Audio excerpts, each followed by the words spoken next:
ইসলামে ইমানের স্থান সর্বপ্রথম, তারপরে হচ্ছে ইসলাম। ইমান আগে, তারপরে কি? ইসলাম। ইসলাম হচ্ছে বীজ, ইমান হচ্ছে বীজ, আর ইসলাম হচ্ছে চারা, গাছ। এটা হচ্ছে ভিত্তি। এই ভিত্তিকে সর্বপ্রথম মজবুত করতে হবে, ইমানের ভিত্তি। ইমানের ভিত্তি দুনিয়ায় ইমানের আহ্বান জানাবার জন্যই আল্লাহ রাব্বুল আলামিন সমস্ত নবী এবং রাসূলদেরকে পৃথিবীতে পাঠিয়েছেন ইমানের আহ্বানের জন্য। দুনিয়ার সমস্ত নবীদের দাওয়াত ছিল ইমানের দাওয়াত। কিসের দাওয়াত?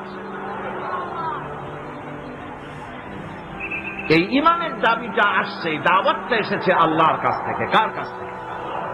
দেখুন, পৃথিবীর ভিতরে কোন নবীদের কথার সাথে আরেকজন নবীর কথার কোন বৈপরীত্য হয় নাই। সমস্ত নবীদের কথা একরকম ছিল। কয় রকম? একজন নবীর সঙ্গে তার বক্তব্যের সাথে আরেকজন নবীর বক্তব্যের কোন গুণগত মৌলিক কোন পার্থক্য ঘটে নাই, অসঙ্গতি হয় নাই। কারণ নবীরা, আম্বিয়া আলাইহিমুস সালাম, নিজেরা বানিয়ে কথা রচনা করে তারা মানুষের সামনে পেশ করে নাই। সমস্ত নবীদের কাছে যত দাওয়াত এসেছে একটা অফিস থেকে এসেছে। সে অফিসটা হচ্ছে কার? আল্লাহ রাব্বুল আলামিনের। তাই দুনিয়ার সমস্ত পয়গম্বরদের দাওয়াত ছিল লা ইলাহা ইল্লাল্লাহ, লা ইলাহা ইল্লাল্লাহ, লা ইলাহা, লা ইলাহা ইল্লাল্লাহু মুহাম্মাদুর রাসূলুল্লাহ। এটাই ছিল সমস্ত নবীদের দাওয়াত।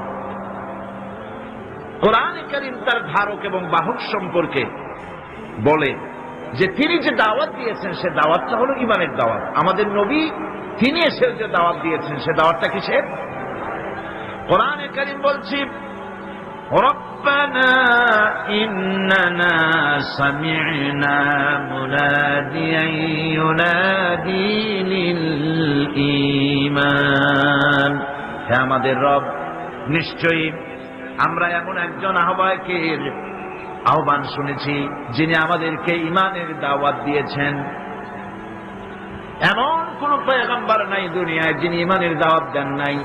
সকলেই ইমানের দাওয়াত মানুষের সামনে, বিশ্ববাসীর সামনে পেশ করেছেন। কোরআনে হাকিম স্পষ্ট একটা সীমারেখা দুনিয়ার মানুষের সামনে পেশ করে পৃথিবীর মানুষগুলিকে দুটি শ্রেণীতে বিভক্ত করে দিয়েছে। একটি হচ্ছে ঈমান পোষণকারী, আর একটি হচ্ছে অবিশ্বাসী। একটা ঈমান পোষণকারী আর একটা অবিশ্বাসী।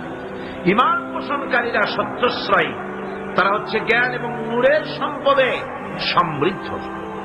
আর দ্বিতীয় দলটি হচ্ছে কাফের, জালিম, মূর্খ। তারা হেদায়েতের রাস্তা তাদের জন্য অবরুদ্ধ।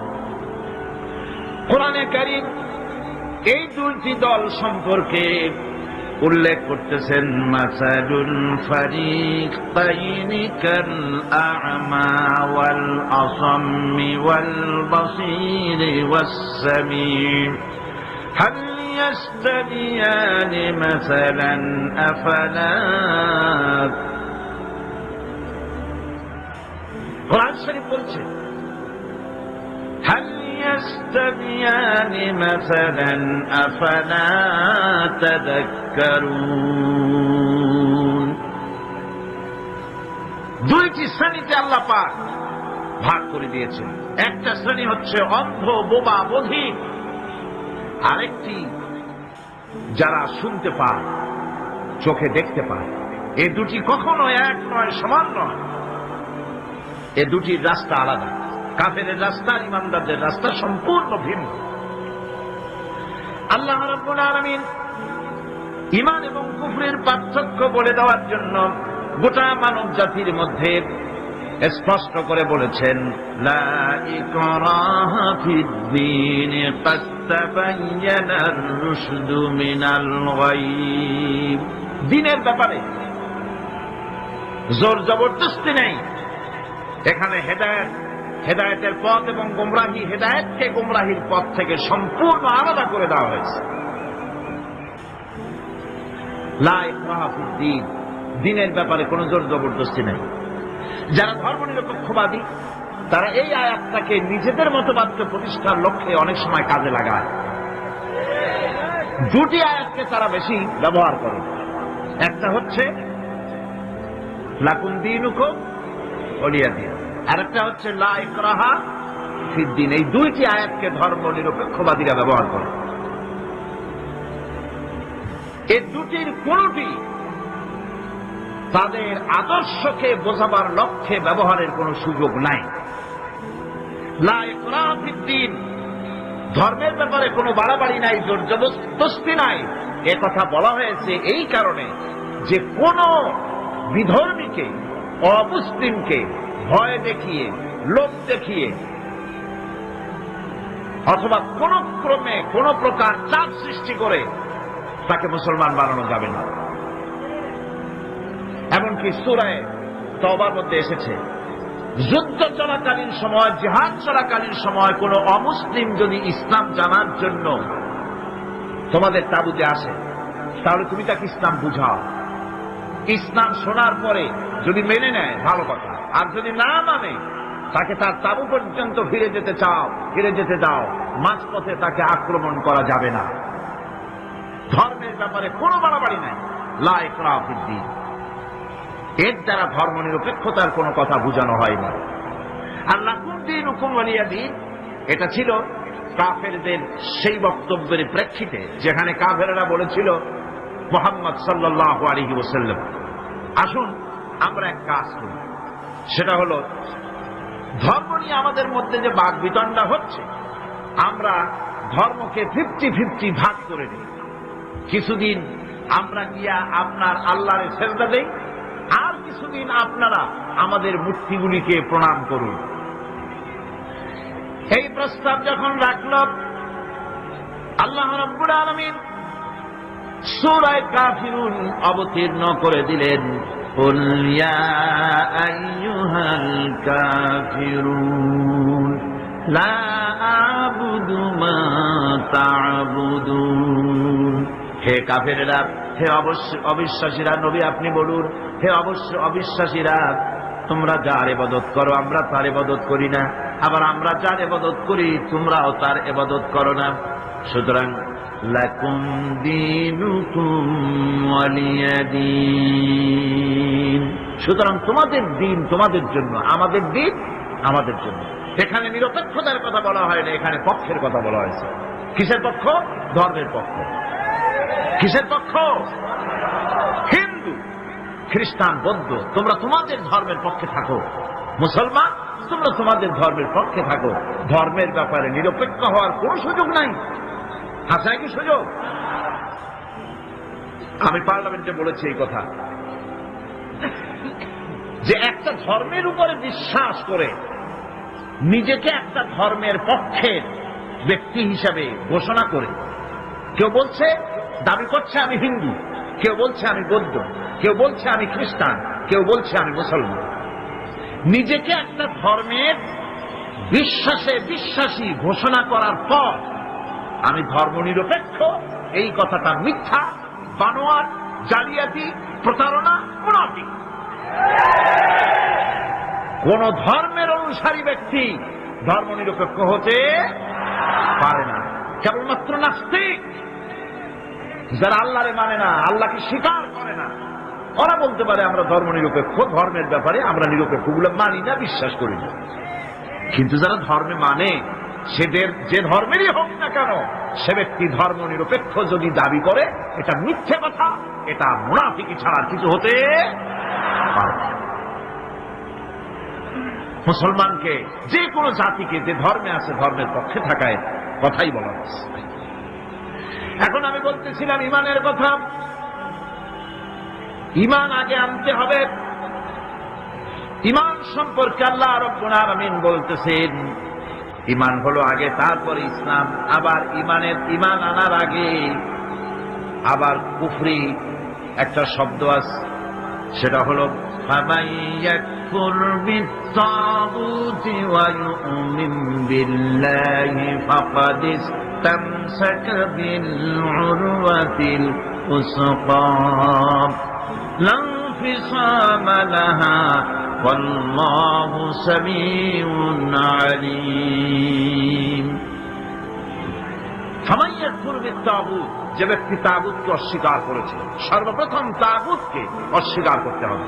ওয়ায়ুমিন বিল্লাহ, আর এরপরে আল্লাহর উপরে যে ঈমান আনলো, ফাকাদ ইসতামসাকা বিল উরওয়াতিল উসকা, সে এমন এক শক্ত অবলম্বন ধারণ করলো যা তাকে কোনো কিছুই বিচ্ছিন্ন করবে না, ধ্বংস করে দেবে না। সুবহানাল্লাহ। এখন সত্যিকারের ঈমানদারের পরিচয়টা কি? কোরআনে কারীম সত্যিকারের ঈমানদারের পরিচয় এভাবে পেশ করতেছে, ইন্নামাল মুমিনুনা আল্লাযীনা আমানু বিল্লাহি ওয়া রাসূলিহি সুম্মা লাম ইয়ারতাবু ওয়াজাহিদু বিআমওয়ালিহিম ওয়া আনফুসিহিম ফি সাবিলিল্লাহ উলাইকা হুমুস সাদিকুন। ঈমানের দাবিতে সত্যবাদী কারা? ইন্নামাল মুমিনুনা আল্লাযীনা আমানু বিল্লাহি ওয়া রাসূলিহি, সত্যিকারের মুমিন তো তারা যারা নাকি ঈমান এনেছে আল্লাহর উপর এবং রাসূলের উপরে। এই ঈমান আনার পর সুম্মা লাম ইয়ারতাবু, এরপরে কোন সন্দেহে সে নিগঠিত হয় নাই, কোন সন্দেহ তার মনের মধ্যে জায়গা পায় নাই, আর সে আল্লাহর রাস্তায় জিহাদ করেছে মাল দিয়ে, জান দিয়ে। উলাইকা হুমুস সাদিকুন, এরাই হলো ঈমানের দাবিতে সত্যবাদী।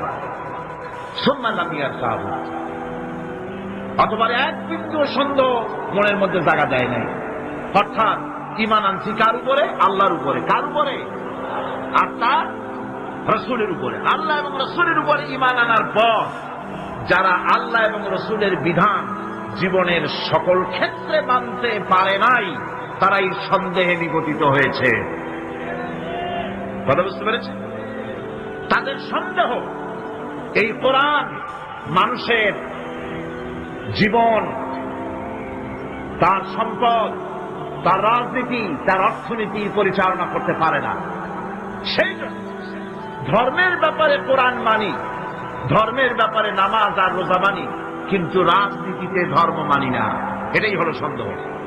এটাই কি? সন্দেহ, অবিশ্বাস। জীবনকে তারা দুইটা ভাগ করেছে, এক ভাগ রাজনীতির জন্য আর এক ভাগ কিসের জন্য? ধর্মের জন্য। জীবনকে এভাবে দুইটা ভাগ করা কোন অধিকার দেওয়া হয় নাই। যারাই মুখে উচ্চারণ করেছে লা ইলাহা ইল্লাল্লাহু মুহাম্মাদুর রাসূলুল্লাহ, জোরে সরে বলেন লা ইলাহা ইল্লাল্লাহু মুহাম্মাদুর রাসূলুল্লাহ। যারা জীবনকে, যারা নাকি ঈমান এনেছে, কালেমা বিশ্বাস করেছে, আল্লাহ এবং রাসূলের প্রতি ঈমান এনেছে, জীবনকে দুইটা ভাগ করার কোনো অধিকার নাই। যার কথা মতো নামাজ পড়ব, তার কথা মতোই রাজনীতি করব। যার কথা মতো হজ করব, যাকাত দিব, তার কথা মতো পার্লামেন্ট চালাবো। যার কথা মতো হজ করব, যাকাত দিব, সেজদা দিব, তার কথা মতোই বঙ্গভবন আর সেক্রেটারিয়েট চালাবো। যাকে মানি, যে আল্লাহরে সেজদা করি সারা জীবন, যে রসুলকে মানি আমার নেতা হিসাবে, রসুল হিসাবে, সে আল্লাহ এবং রসুলের হুকুম অনুযায়ী আমার কোর্ট কাছারি, আদালত, শিক্ষাঙ্গন চালাবো। এটা যদি চালাই তবে আমি মুমিন, আর যদি না চালাই, সন্দেহে যদি নিপতিত হয়ে যায় যে কোরআন থাকবে মসজিদে, আমার পার্লামেন্টে কোরআন ঢুকতে পারবে না। কোরআন পার্লামেন্ট শুরু হওয়ার সময় একবার তেলাওয়াত হবে, কিন্তু তা আমল করা হবে না। অনুষ্ঠানগুলি শুরু হবে কোরআন দিয়ে, কিন্তু তা আমল করা হবে না। কোরআন তেলাওয়াত করে ব্যবসা প্রতিষ্ঠান উদ্বোধন করা হচ্ছে, কিন্তু সুদের টাকা দিয়ে ব্যবসা প্রতিষ্ঠান বানানো হলো। বিবাহ পড়ানো হচ্ছে কোরআনের আয়াত দিয়ে, কিন্তু যৌতুক গ্রহণ করা হারাম, সেই যৌতুক দিয়ে বিয়ে উদ্বোধন করা হলো। এমনি সকল ক্ষেত্রে নাফরমানি করে যে ইমানের দাবি করলো, এই ইমান ইমান নয়, এর নাম মুনাফিকি। এই মুনাফিকি থেকে বাঁচতে হবে। সন্দেহের দানা বাঁধলে চলবে না, বিশ্বাস করতে হবে আমার কোরআনের নাম সংবিধান, এই কোরআন দিয়ে পার্লামেন্ট চলবে। চলবে না? চলবে না? চলবে।